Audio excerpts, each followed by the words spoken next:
집값이 빠지기 힘들겠구나. 왜? 경제가 5, 6% 성장하고 소득이 5, 6% 이상 늘고 최상위 소득자들은 그보다 훨씬 연봉이 더 늘 텐데 저가 매수하고 싶지 않겠어요? 만약 빠진다.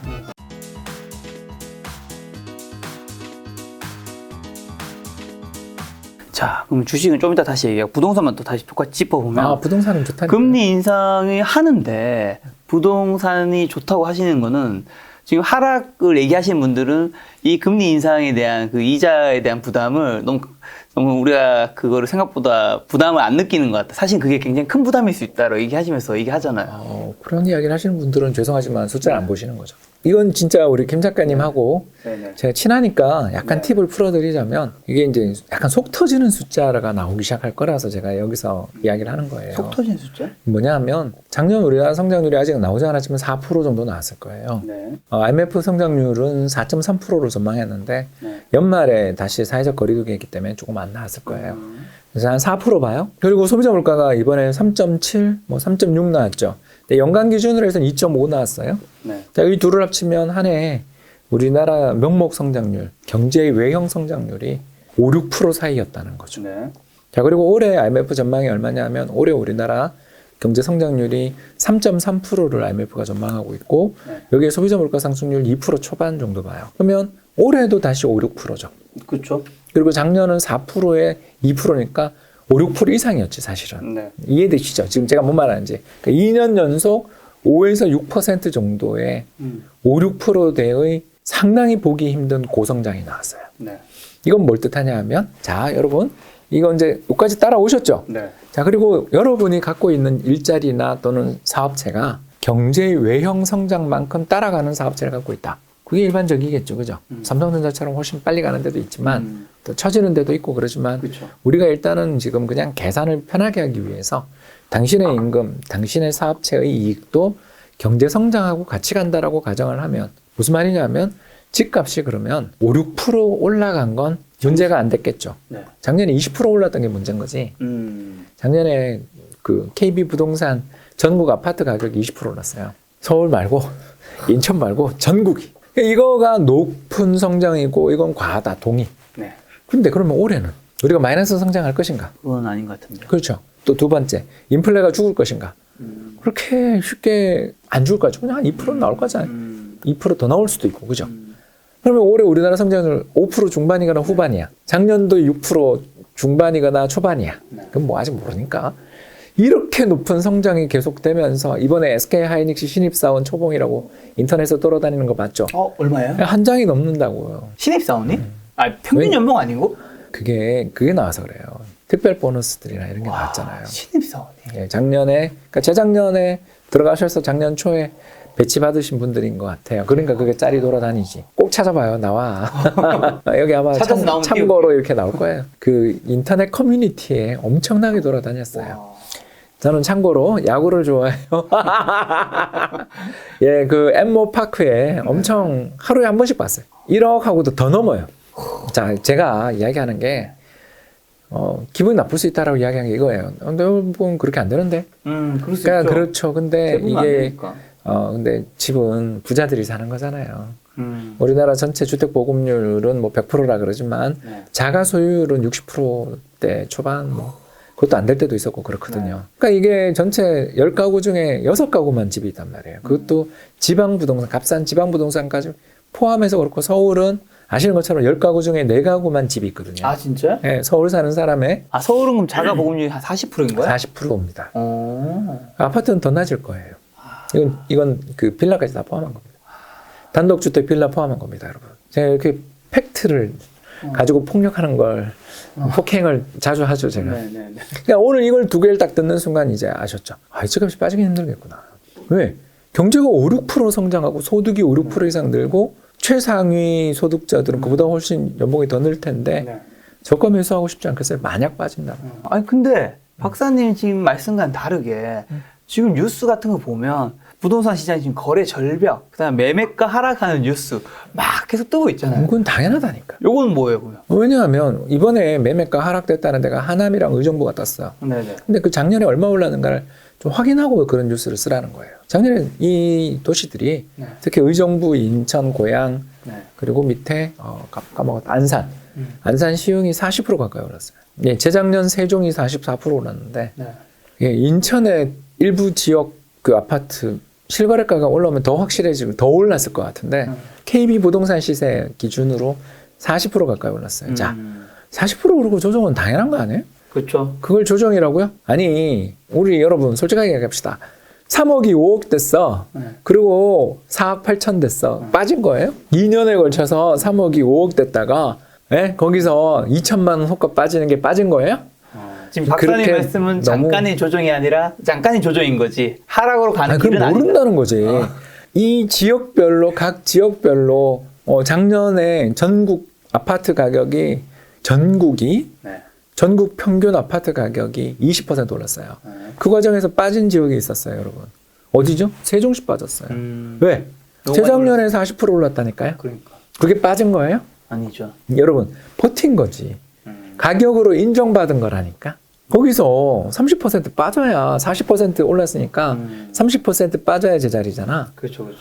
근데 3%도 아니고 1%로 기억하는데 그건 숫자 한 번 더 확인해 봐야 되겠지만 그렇게 빠지는 걸 바라는 마음은 아는데 그런 이야기를 특히 의정부가 빠졌다 이런 이야기를 하시면 제가 지난주도 의정부 갔다 왔는데 여러분 거기 호가 보고 있으면 여기가 내가 알던 거기가 맞나 싶어요. 저는 원체 요새 그 의정부 자주 가거든요. 왜요? 예, 그 북부 청사 근처에 맛집들 탐방을 요새 열심히 하고 있습니다. 여기 되게 좋더라고요. 거기 홈플러스 너무 사랑해요. 주차도 편하고 먹을 것도 많고. 아니, 저희 집이 이제 어디 좀 약간 서울시 외곽으로 가면서 잘 뚫린 세종 포천 고속도로를 이용할 수 있게 돼가지고 의정부 가는 길이 너무 편한 거예요. 물론 의정부 시내에서는 막히는데 의정부 가는 길이 너무나 편해져 있고 그게 이제 세종고속도로가 곧 이번에 다리를 이제 거의 다 놓더라고요. 한강다리가 이번에 개통돼요. 곧. 그런 걸 보면서 한번 가봐야지 하고서 이제 재미삼아 맛집 탐방 가면서 간 김에 부동산도 한번 들릴 수 있는 거 아니에요? 가서 이렇게 물어보는데 이게 내가 아는 그 가격이 맞나? 이 동네가 맞나?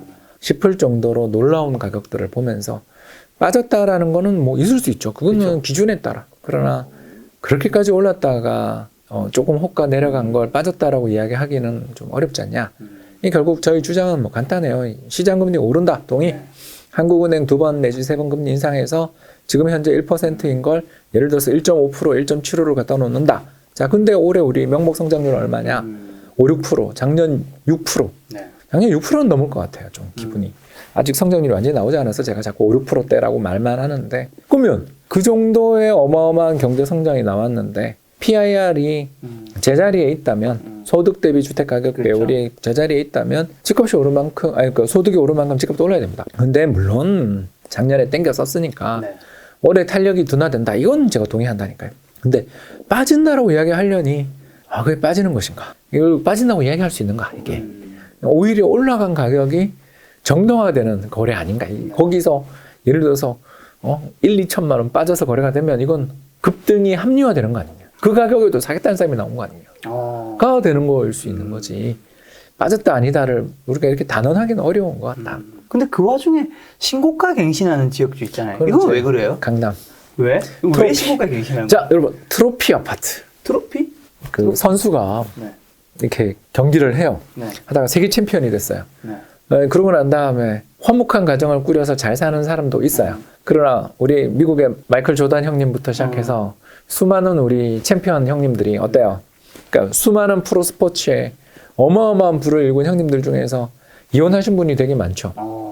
왜 그럴까? 또 이혼한 다음에 새로 그 트로피를 얻은 다음에 어떤 행동들을 보이는가 하면 자기가 뭔가 성공했다는 걸 보여주기 위한 그런 행동 중에 하나가 죄송합니다. 재혼을 하거나 아니면 거대한 저택을 사죠. 내가 이렇게 그죠? 그러면서 꼭 그 저택의 전 주인이 또 유명한 사람이야. 그걸 사죠. 그러니까 누구 거를 사죠. 맞아. 이해되세요? 제가 이야기하는 그걸 저희들은 트로피 하우스 이렇게들 보통 많이 불러요. 내가 어떤 위협을 마일스톤을 달성했다라는 걸 남에게 보여줄 목적으로 사는 집들이나 또는 액션들을 이야기해요. 그리고 저희들은 그걸 트로피라고 이야기하는데 지금 우리나라 시장에서 지난해, 작년하고 지지난해를 보면 코인, 주식, 부동산 셋 다 일단 좀 용감한 분들이 큰 성과를 낸 장이 있었어요. 있었죠. 계속되지는 않았지만, 그러니까 또 시장마다 달랐지만 있었단 말이에요. 그러면 이분들 입장에서는 자신의 소득을 남에게 보여주면 내가 부자라는 걸 마일스톤을 달성했다, 위협을 달성했다라며 남에게 보여줄 수 있으며, 두 번째, 현금이 있어야만 한 방에 살 수 있는 집들 대출이 안 나오죠. 그렇죠. 15억 이상 아파트는 대출이 안 나오잖아요. 안 나오죠. 그런 집을 샀다, 거기서 파티를 했다, 친구를 불렀다, 뭘 뜻해요? 뭐 이런 건데. 플래티넘, 다음엔 플래티넘, 그죠 우리가? 그러니까 그런 그 골드 버튼인 거예요. 유튜브 세계에서는 뭐 우리나라에 몇백 명 없다며요, 골드 버튼이. 지금 골드 버튼 한 5, 600명 있으시죠? 예, 그러니까 몇백 명이라 그러더라고요. 실버 버튼 받고 나보다 더 잘 나간 사람이 몇 명이야 쳤다가, 에이, 실버는 아무것도 아니구나 하고서 골드를 쳤거든요. 골드를 쳤더니 몇백 분이라고. 그러니까 그게 이제 작년 일이니까 저는. 그렇죠. 그러니까 몇백 분이라는 분들이 달성한 위협을 보여주기 위해서 우리가 골드가 온 것처럼 그 비슷하게 집도 그런 집들을 사고 싶은 거죠. 그런 집들이 전 국민이 아는 집이어야 돼요. 이런 집의 특성은 왜 우리가 롤렉스 금통이나 백통이 잘 팔릴까? 다 알거든. 그러니까 그런 안 해도 되고. 네, 그리고 팔기도 쉬워. 다 아니. 그들의 세계가 있거든. 난 왜 시계가 없지? 우리 둘 다 없어. 시계 없어. 예, 50견이 왔어. 팔을 못 드는데 무슨 시계 아파 죽겠어요. 열심히 더 벌어서. 테니스도 못 치고 있어요 요새. 힘들어요. 아무튼 핵심이 뭐냐면, 벌어서가 아닌 거 알고 있는데 내 앞에서 자꾸 그 옛날 안 돼, 삐. 경고. 네. 우리 김 작가님한테 네. 제가 경고했습니다. 네. 우리가 아무튼 롤렉스 이야기가 잠깐 나와서 했던 이야기지만, 아파트나 그런 뭐 파르크 한남이다, 한남 더힐이다, 한남 더힐. 예, 삼성도 알파크다, 삼성동 알파크다, 아니면 뭐 개포동에 있는 레미안 블레스티지다, 이렇게 긴 이름을 외운다는 자체가 벌써 제가 관심 있다는 뜻입니다. 여러분, 이런 우리 전 국민 중에 상당수가 알고 있는 이름을 갖고 있는 아파트를 사는 분들은 일단 이게 가격이 이렇게 딱 보면 이런 생각을 한다는 거죠. 다른 자산 오른 거 비해서 서울은 규제 때문에 못 올랐네, 이런 생각을 하며 산다는 거죠.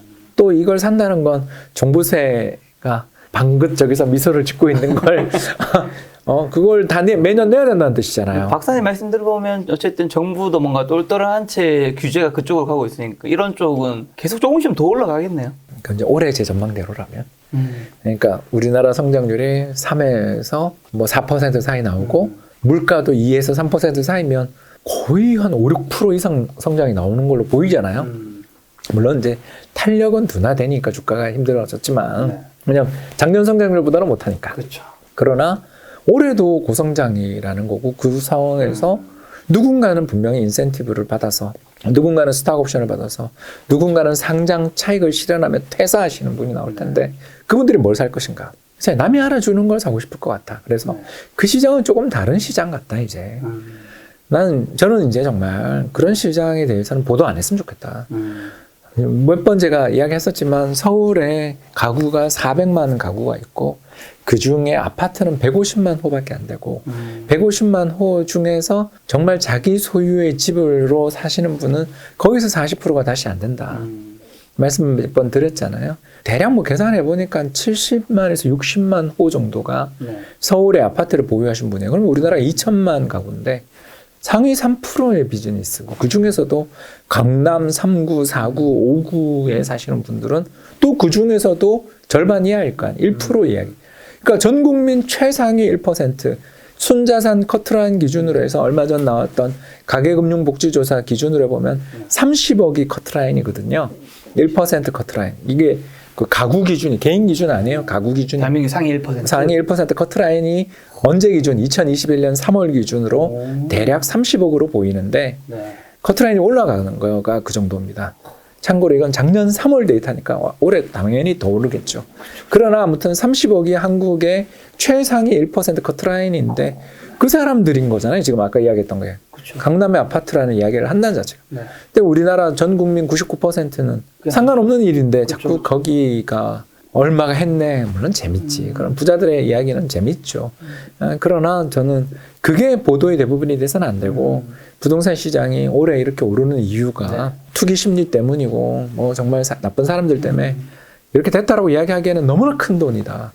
그렇다면 이게 여기에는 시장의 수요와 공급으로 시장을 좀 살펴보면 좋은데 수요를 억제할 수 있는 요인이 아까 이야기했던 금리 인상이 있지만 다른 한편에는 올해 우리나라 성장률이 그렇게 올라갈 때 능력 있는 분들은 소득과 스탁 옵션과 또는 지분 뭐 이런 것들이 실현되는 분들의 그 수요를 생각할 때 저가 매수세는 상당히 있겠다.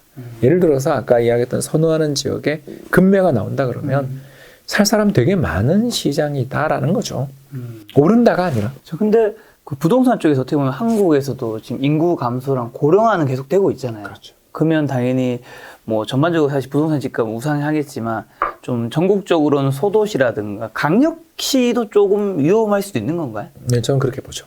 예, 광역시도 위험하다고 보는 쪽입니다. 광역시 전체가 위험한 건 아니고 광역시 안에서도 좀 외곽 쪽을 말씀하시는 외곽도 거겠죠? 외곽이고 인정합니다. 저도 모 광역시 출신이잖아요. 정확하게 말하면 대구 아니셨나요? 예. 같은 대구. 광역시에 편입된 군 지역 출신. 정확하게 이야기하면 달성군인가요? 예, 어디죠? 맞습니다. 예. 저희 집 바로 옆에 달성군청에 있었습니다. 자, 그래도 나름 도의지였어요. 저 달서구. 달서구는 더 좋아요. 저희들이 맨날 달서구에 있는 모 학교에 달고라는 학교가 있죠. 굉장히 명문입니다. 예. 제가 다녔던 학교도 좋은 명문이었지만 네. 잠깐 고향 이야기가 나와서 이야기를 했는데 대구 도심을 한번 특히 대구역을 내려서 건너편을 쭉 걸어가시면 한번 가보신 적 있으세요?